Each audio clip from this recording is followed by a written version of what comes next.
Steve Jobs ayaa ku inkiray saaxiibtiisa Christiana inuu ka dhalay gabar kadib markii uu ku andacooday inuu yahay madhalays. Assalaamu calaykum. Muuqaalkeena maanta waxa uu hadli doonaa taariikhda aasaasihii shirkadda Apple, Steve Jobs. Ka hor muuqaalka inta u gudgalin fadlan subscribe saar, like saar, siina share garee fiidiyoga mahadsanid. Marka hore intaan u gudgalin mowduuceena maanta miiska noo saaran waxaan idinka cudur daaranayaa inaysan wax dhib ah idinku qaban doonin baabuurta agagaarkayga maraya ama hoonka markaa idin soo gaaro. Waxaan rajaynayaa inaan isla socon doono wax dhib ah idinku qabi doonin insha Allah. Inoo wada muuqaalkeena maanta. Waa kuma Steve Jobs. Steve Jobs wuxuu ahaa hal abuurkii ka dambeeyay shirkadda weyn ee aan maanta sida aadka u garanayno Apple. Markii aad maqasho magaca shirkadda Apple waxa maskaxdaada ku soo dhaca mobilada iyo kombiyuutarada tayada leh ee soo saarto kambanigan. Sidoo kale shirkadda Apple markii ay soo saarto wax caalamka ku cusub waxa safaf dhaadheer u gala dadka sidii ay mar uun u heli lahaayeen agabkaasi shirkadda ay soo saartay, iyagoona mararka qaar ku qaadata muddo dheer helitaanka agabkaas. Shakhsiga iska lahaa fikradda aasaaska shirkadda Apple ee Steve Jobs waxa iska dhalay Abdul Fattah al-Jandali oo asal ahaan ka soo jeeda dalka Suuriya iyo Joan oo ah muwaadinad American ah ama American citizen. Qoyska Joan ayaa ku gacan saaray guurka lamaanahan oo keentay barbaarinta canugooda yar ee u xil saareen Power iyo Clara. Jobs ayaa ku soo barbaaray Silicon Valley oo dhacda koonfurta gobolka California oo ah goob markaasi caan ku ah teknoolajiyadda iyadoo xarumo badan ay ku leeyihiin shirkadaha ugu weyn caalamka ee dhanka teknoolajiyadda. Steve Jobs marka uu yaraa waxa uu aad u xiiseyn jiray barashada teknoolajiyadda waxa uuna fursad ka helay inuu tababar ku qaato machadka HP halkaas ay isku barteen Wozniak oo noqday saaxiibkiisa rumaad iyagoona wax badan ku soo kordhiyay caalamka teknoolajiyadda. Jobs marka uu dugsiga sare dhameeyay waxa uu ku biiray college ku yaalay gobolka Oregon balse hal semester kadib ayuu iska dhaafay waxbarashada kadib markii ay soo wajaheen dhaqaale duruufo awgeed. balse Steve Jobs halkaas ku istaageen waxa uuna warqad shaqo ah u dirsaday shirkadda Atari oo ahayd xilligaas shirkadda soo saarta video gameska waxa uuna ka noqday soo saare. Steve Jobs ayaa u safray dalka Hindiya isagoona halkaas ku soo qaatay diinta Buudhiga. Jobs ayaa noqday mid aan cunin hilibka maadaama ay xaraan ka tahay dadka haysta diinta Buudhiga inay cunaan hilibka. Steve Jobs oo kaashanaya saaxiibkiis ayaa bilaabay aasaaska shirkadooda qayb yar oo ka mid ah gurigooda 1976 bilowga shirkadooda.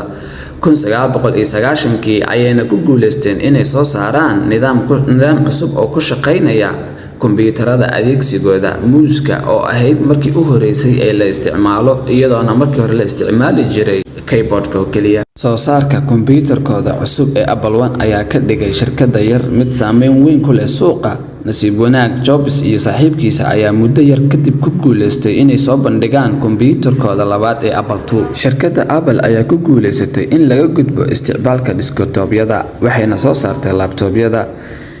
Apple Music Event ayaa soo saartay shirkaddan 2001. Sidoo kale iPhone-kii ugu horeeyay ayaa soo saartay shirkaddan sanadii 2007 iyagoo markii dambena ku guuleystay inay soo saaraan iPad-koodii ugu horeeyay sanadii 2010.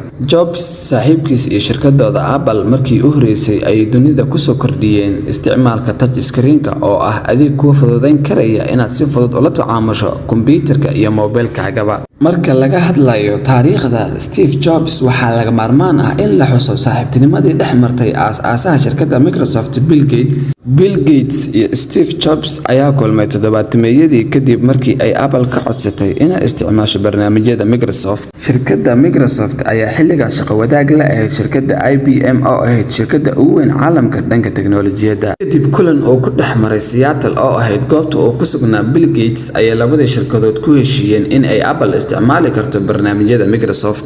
Jobs ayaa ka shakiyay Bill Gates inuu ka miinguurinayo fikrad graphical interface oo ahayd mid ay kaga duwan tahay Apple shirkadaha kale waxaana xumaaday xiriirkii labadan shirkadood ka dhaxeeyay. 10 sano kadib 1995 Bill Gates ayaa noqday ninka ugu taajirsan caalamka iyadoo sidoo kale shirkadda Microsoft la wareegtay suuqa teknoolajiyadda. sidoo kale 1977 shirkadda Apple ayaa ku dhawaatay inay burburto, balse Bill Gates ayaa kaalin muhiim ah ka geystay sida loo badbaadin lahaa shirkaddan. Steve Jobs iyo Bill Gates ayaa ka heshiiyay in la iska ilaabo labada shirkadood. Microsoft ayaa u yaboohday dhigeeda Apple adeegsiga Microsoft Office muddo 5 sannadood ah, halka shirkadda Apple ay ka dhigtay adeegsiga Internet Explorer oo ah midka joogtada looga isticmaalo internet kombiyuutarada Mac. Shirkadda Apple iyo heerka gaarsiisan tahay maanta. qiimaha Apple ayaa lagu qiimeeyaa inay gaarayso 750 bilyan oo lacagta Mareykanka ah, waana shirkadda ugu qaalisan caalamka. Apple ayaa faa'iiday 39.5 bilyan oo lacagta dollarka Mareykanka ah inta lagu guda jiray sanadda 2014, taas oo u dhiganta qiimaha lagu gadan karo shirkadaha Snapchat iyo Pinterest. Shirkadda Apple ayaa iibisay 48 milyan oo taleefan qaybtii hore sanadda 2018. tirada taleefanada ayaa u dhigma guud ahaan shacabka ku nool dalka Spain. sidoo kale 2015 ayay faa'iido ahaan u soo xareysay shirkadda Apple lacag gaaraysa 51.5 bilyan oo dollarka Mareykanka ah, waana in ka badan dhaqaalaha dalka Costa Rica. Steve Jobs ayaa ku inkiray inuu gabar ka dhalay saaxiibtiisa Christiana, asagoo markaasi ku andacoonay inuu yahay madhalays, balse kadib wuxuu ogolaaday inuu gabadha aabbo u yahay markii ay ahayd 7 jir. Sanadii 1990 Steve Jobs ayaa la kulmay Lauryn Powell oo markii dambe ay isguursadeen 1991 waxayna u dhashay 3 carruur. Mar ayaa wax laga weydiiyay Steve Jobs sirta ka dambeysa guushan inay gaarto shirkadiisa Apple, waxa uu ku jawaabay dadka ka shaqeeya shirkadda Apple kaliya inaysan ahayn programmers, balse ay yihiin artistayaal, abwaano iyo injineero, ayagoo dhinac walba ka fiiriya wax soo saarka shirkadda soona saarto agab tayo leh ee aad aragtaan. 5 Oktoobar 2011 ayuu geeriyooday Steve Jobs asagoo jira 55 sano kadib in muddo ah uu la tacaalayay xanuunka ama kansarka ku dhaca bankariyasta. 6 isbuuc ka hor geeridiisa ayuu gudbiyay istiqfaaladiisa asagoo ka talinaya danta guud ee shirkadda, maadaama uusan ku soo kordhin karin shirkadda wax fikrada.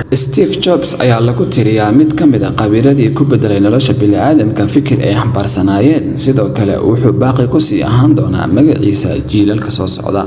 muuqaalkeena intaas ku egyahay. Wassalaamu calaykum waraxmatullaahi tacaala wabarakaatuh.